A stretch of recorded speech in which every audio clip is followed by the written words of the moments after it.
El proyecto titulado Impacto de las vías de metilación y desmetilación en las propiedades físicas del DNA está realizado por Eric Matamoros Morales, coordinado por Vicente Ramiro de Molina, del IES Ramón Berenguer IV de Amposta, en Tarragona, cuando quieras.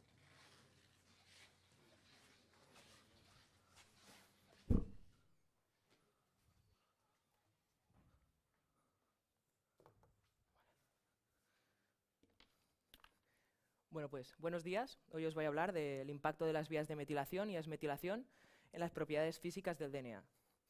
Para empezar, deberíamos entender qué entendemos por DNA, ¿no? Podemos conceber el DNA como un collar de perlas que está dividido en subunidades. Cada una de esas subunidades es un nucleótido. El nucleótido, su composición química, la podemos observar, está hecho de un monosacárido, que es la base, un azúcar, al cual le añadimos una base nitrogenada, que es la que difiere entre los diferentes nucleótidos, que puede ser timina, citosina, guanina o adenina, en el caso del DNA, y diferentes subunidades, es decir, las diferentes de DNA, se le confiere una polaridad negativa, lo cual es importante para nuestra parte experimental. Vale, aquí tenemos un cable. Un cable es muy flexible, ¿no? Yo puedo enrollarlo a objetos, por ejemplo, mi mano.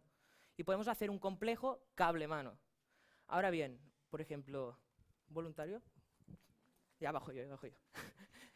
¿Su nombre, por favor? Fernando. Fernando, vale, pues Fernando ahora mismo acaba de modificar el cable, lo acaba de hacer rígido, de modo que ya no se puede formar ese complejo, ¿no? Puesto que el cable no se puede enrollar, no se puede formar ese complejo.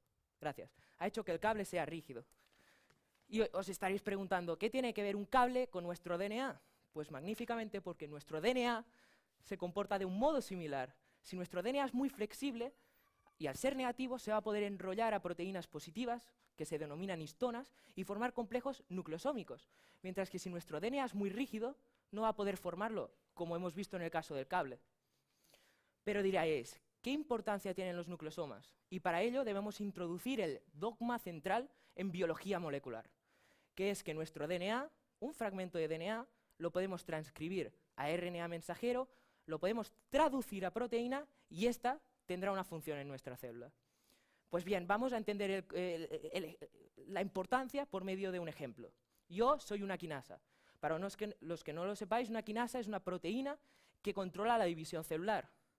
Pero tengo el gen, o sea, me falta el brazo. Y este brazo está codificado por ese gen que está enrollado a esa histona, formando un complejo nucleosómico.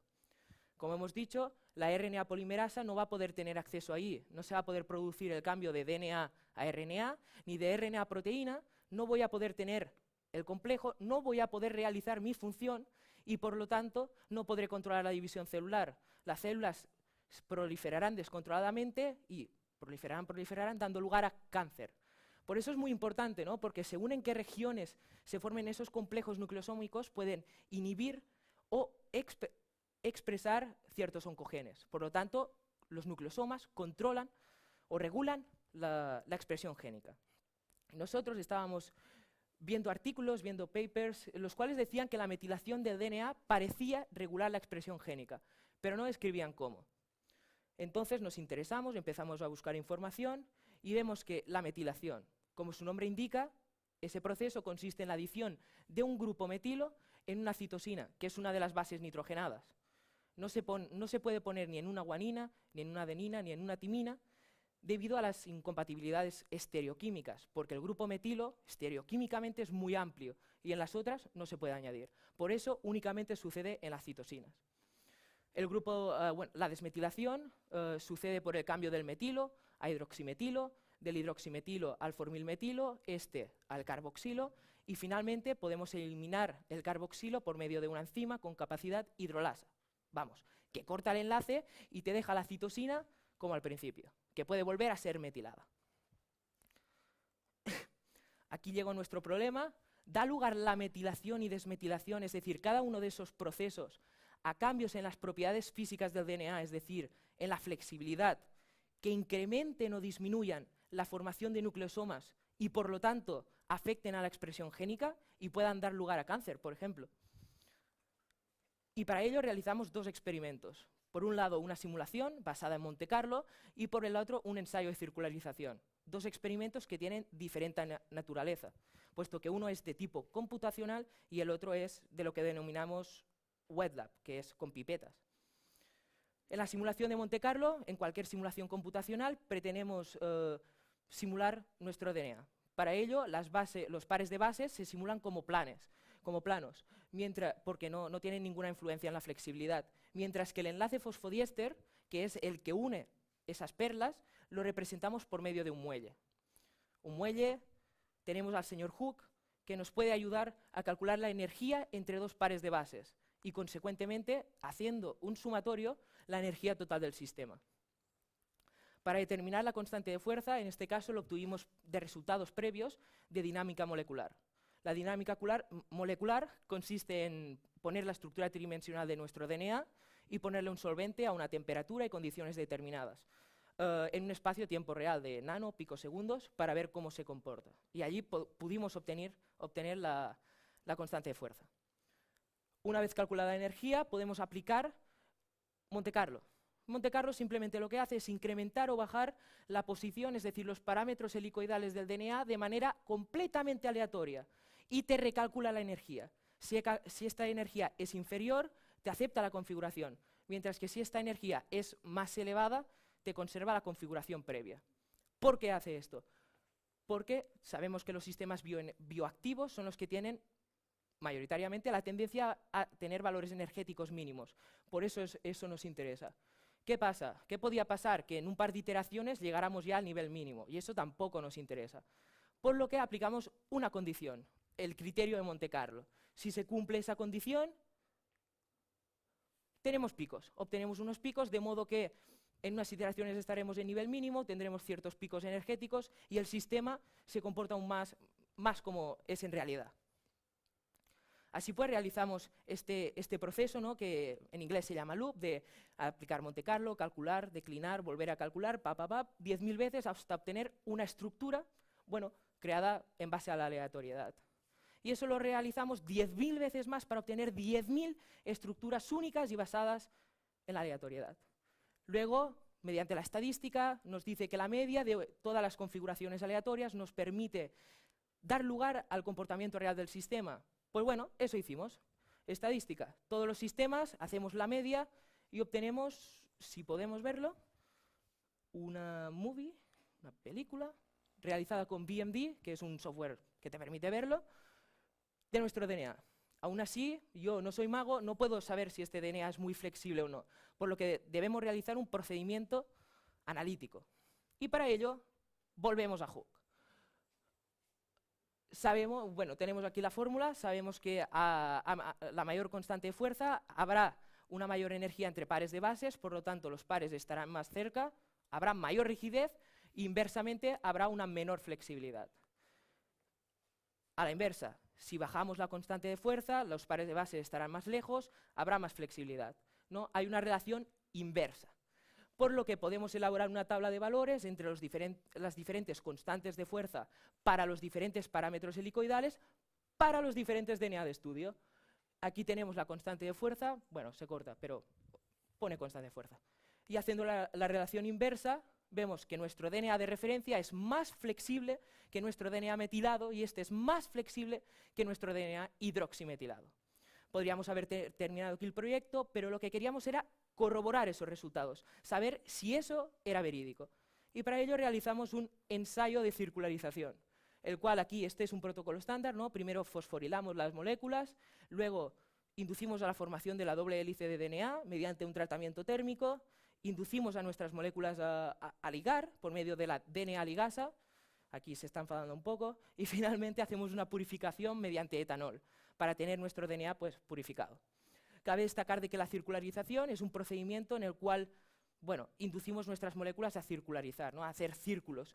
Si hay más proporción de círculos, quiere decir que nuestra molécula es más flexible, mientras que si la proporción de lineal es más elevada, quiere decir que es muy rígida. Por lo que podemos obtener unos resultados quizá similares a los del anterior. Una vez del DNA purificado, realizamos un gel de electroforesis de primera dimensión. Gel de electroforesis, vamos a recordar, nuestro DNA negativo, si ponemos un polo positivo o un polo negativo, si le añadimos un corriente, nuestro DNA, que es negativo, migra hacia el polo positivo. Y en un gel lo podemos separar por medio del peso molecular. Aún así, aquí tenemos la resolución, no podemos saber si una banda es circular, si la otra es lineal, por lo que realizamos un gel de electroforesis de segunda dimensión, el cual se distingue porque le añadimos cloroquina.